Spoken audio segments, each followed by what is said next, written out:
اعوذ باللہ من الشیطان الرجیم بسم اللہ الرحمن الرحیم واذکر عبدنا ایوب اذ نادی ربہ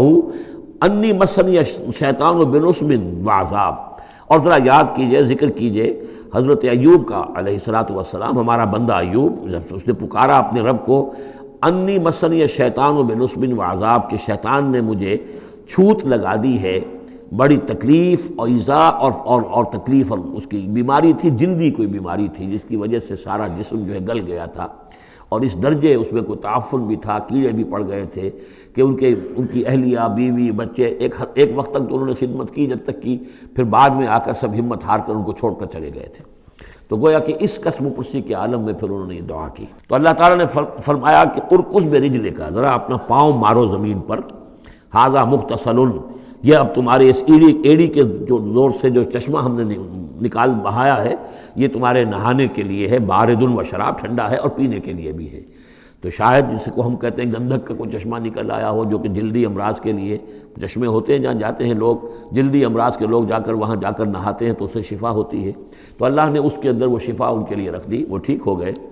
وَوَهَبْنَا لَهُ أَهْلَهُ وَمِثْلَهُمْ مَعَهُمْ، اب پھر ان کی اولاد بھی اور ان کی اہل و عیال سب واپس بھی آ گئے، اور یہ کہ مزید بھی ہم نے انہیں اور اہل و عیال عطا کیے، مِثْلَهُمْ مَعَهُمْ رحمتًا مِنَّا، یہ سب ہماری جانب سے رحمت کا مظہر تھا، وذکریٰ، اور یاد دہانی اور نصیحت، لِأُولِي الْأَلْبَاب، ہوش مند لوگوں کے لیے۔ وَخُذْ بِيَدِكَ رِزْقًا، کسی موقع پر اپنی بیوی سے ناراض ہو کر ان کہا تھا کہ میں تمہیں 100 کوڑے لگاؤں گا یا 100 تمہیں ماروں گا کمچیاں، تو غصے میں آ کر اب وہ قسم کھا لی اس کے اوپر، لیکن یہ کہ اب جب ٹھیک ہو گئے، بیوی بھی آ گئی، اب کیا کریں، وہ اس قسم توڑیں یا اس قسم کا کیا شکل کریں، تو اللہ نے اس کے لیے بھی انہیں ایک شکل بتا دی کہ سینکوں کا ایک تھبا لے لو، جیسے جھاڑواں ہوتی تھی پرانے زمانے میں، تو اس میں وہ 100 اگر سینکیں ہیں تو وہ لے لو، خذ بیدک ضغثا، تم لے لو اپنے ہاتھ میں سینکوں کا ایک مٹھا، فاضرب بہ، اور اس سے ایک ضرب لگا دو، ولا تحنث، اس سے یہ کہ تمہاری وہ قسم ٹوٹے گی نہیں، وہ 100 وہ جو ہے کمچیاں ایک ہی مرتبہ لگ جائیں گی۔ انا وجدناہ صابرا، ہم نے اسے اپنا صبر کرنے والا بندہ پایا، نعم العبد، کیا ہی عمدہ وہ اچھا بندہ تھا ہمارا، انہ اواب، یقیناً وہ بھی ہماری طرف رجوع کرنے والا انسان تھا۔ واذکر عبادنا ابراہیم واسحاق ویعقوب اولی الایدی والابصار، اور تذکرہ فرمائیے ہمارے بندوں ابراہیم کا اور اسحاق کا اور یعقوب کا، وہ بھی تھے بڑے ہاتھوں والے، یعنی بڑے ان کے قوتوں والے، والابصار، اور آنکھوں والے، مشاہدہ بھی، غور و فکر بھی، ہاتھوں والے بھی، طاقت والے بھی۔ انا اخلصناہم بخالصۃ ذکر الدار، ہم نے ان سب کو خالص کر لیا تھا ایک خالص شے کے لیے۔ ایک خالص شے کون سی ہے؟ آخرت کے گھر کی یاد دہانی، یعنی وہ لوگوں کو ہمیشہ متوجہ کرتے رہتے تھے کہ اصل زندگی آخرت کی زندگی ہے۔ انا اخلصناہم بخالصۃ، ایک خالص شے کے لیے ہم نے انہیں خالص کر لیا تھا، یعنی ان کی زندگی میں اب ایک ہی، جیسا کہ میں نے بارہا عرض کیا ہے کہ جو اللہ کا بندہ اس مقام پر پہنچ جائے، پھر واقعہ یہ ہے کہ اسے دنیا کی دولت سے دلچسپی نہیں، دنیا کی کسی اور دوسری چیز کی طرف رغبت نہیں، اس کے وقت کا، اس کا ایک ایک منٹ، اس کی توانائی جو بھی اللہ نے اس کو دی ہے، اس کا خون کا ایک ایک قطرہ وقف ہو جاتا ہے پھر اس کام کے لیے کہ خلق خدا کو خدا کی طرف بلائے، اللہ کی طرف بلائے، اور انہیں بچائے آخرت کے انجام سے، برے انجام سے۔ اس کے سوا کیا ہو، جیسے ہمارے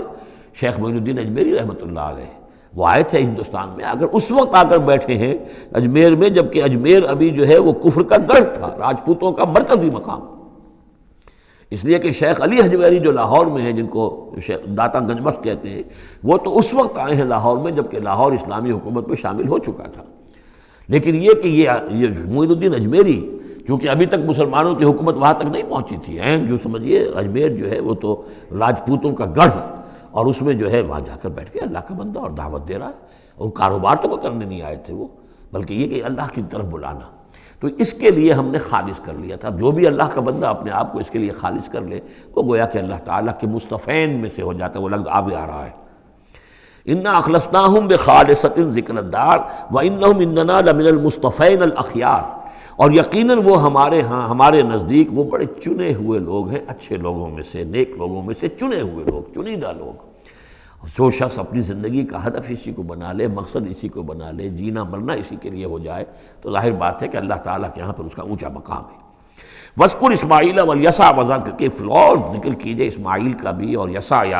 اب ان کے بارے میں صحیح طور پہ ہم کچھ نہیں کہہ سکتے. یہ دو جو ہیں یسع اور ذوالکفل. ذوالکفل کے بارے میں تو میں عرض کر چکا ہوں کہ ایک گمان یہ ہے اور مجھے اس سے اتفاق ہے کہ یہ گوتم بدھ کی طرف اشارہ ہے, وہ اللہ کے نبی تھے. ذوالکفل پے یہاں فے سے بدل گیا ہے. کپل وستو کا شہزادہ سدھارتھا گوتما بدھا. بدھا تو اصل میں اس کا لقب ہے جو بعد میں بن گیا ہے. سدھارتھ اس کا نام تھا, سدھارتھا گوتما بدھا. اور کپل وستو کی ریاست تھی, اس کا یہ شہزادہ تھا. وَكُلُّ مِنَ الْأَخْيَارِ یہ سب کے سب بھی بڑے ہی عمدہ لوگوں میں سے تھے. ھذا ذکر یہ ایک ذکر ہے, یہ ایک تذکرہ ہے. وَإِنَّ لِلْمُتَّقِينَ لَحُسْنَ مآب اور یقیناً ان متقین کے لیے, تمام متقین کے لیے بہت ہی اچھی جگہ ہے لوٹنے کی, آنے کی, اچھا ٹھکانہ ہے. جنات عدن وہ باغات کے جو رہنے والے ہوں گے, ریزیڈنشل ہوں گے, بسنے والے. مفتحۃ لہم الابواب جن کے دروازے ان کے لیے کھلے رکھے گئے ہوں گے. یہ اس سے بھی آگے بھی آئے گا سورہ زمر میں بھی کہ جنتوں کا معاملہ یہ ہے کہ اس کے دروازے کھلے ہوں گے جنتیوں کے استقبال کے لیے. جیسے کہ مہمان کے لیے جب آپ کو ان کا استقبال کرنا ہو تو یہ تو نہیں کرتے دروازے بند کر کے بیٹھ جائیں کہ وہ آ کے دستک ہی دے گا تبھی کھولیں گے. اس کا تو انتظار ہو رہا ہوتا ہے تو دروازے کھلے ہوتے ہیں. لیکن جہنم کے بارے میں یہ آتا ہے کہ جب مجرم پہنچ جائے گا, جیسے جیل کا دروازہ ہوتا ہے, جب وہاں پہنچ جائے گا پھر وہ دروازے کھولے جائیں گے. یہ مضمون جو ہے سائملٹینیس کنٹراسٹ کی شکل میں جو ہے وہ آئے گا سورہ زمر میں. ان کے لیے دروازے کھلے رکھے جائیں گے جنات عدن کے. متکئین فیہا یدعون فیہا بفاکہۃ اور اس میں وہ ٹیک لگا کر بیٹھے ہوں گے اور وہ آرڈر دیں گے, یدعونا آرڈر دیں گے, مانگیں گے, طلب کریں گے اس میں بفاکہۃ میوے بھی, کثیرۃ کثرت سے, و شراب اور مشروبات بھی, عمدہ سے عمدہ مشروبات. وعندہم قاصرات الطرف اتراب اور ان کے پاس ہوں گی ایسی ان کی بیویاں کہ جو نیچی نگاہ والی ہوں گی اور ہم عمر ہوں گی. ھذا ما توعدون لیوم الحساب یہ ہے جس کا تم سے وعدہ کیا جا رہا ہے حساب کے دن. ان ھذا لرزقنا ما لہ من نفاد اور یہ ہوگا ہمارا رزق, ہمارا عطا کردہ دی ہوئی چیزیں اب یہ کبھی ختم نہیں ہوں گی. یہ نہ سمجھنا کہ یہ نعمتیں ختم ہو جائیں گی, یہ باقی رہیں گی ہمیشہ ہمیش. ھذا وان للطاغین لشر مآب یہ تو ہے اہل جنت کا معاملہ, لیکن جو سرکش تھے, جو باغی تھے ہمارے, ان کے لیے ہے برا لوٹنے کا مقام, بری جگہ. صدق اللہ العظیم.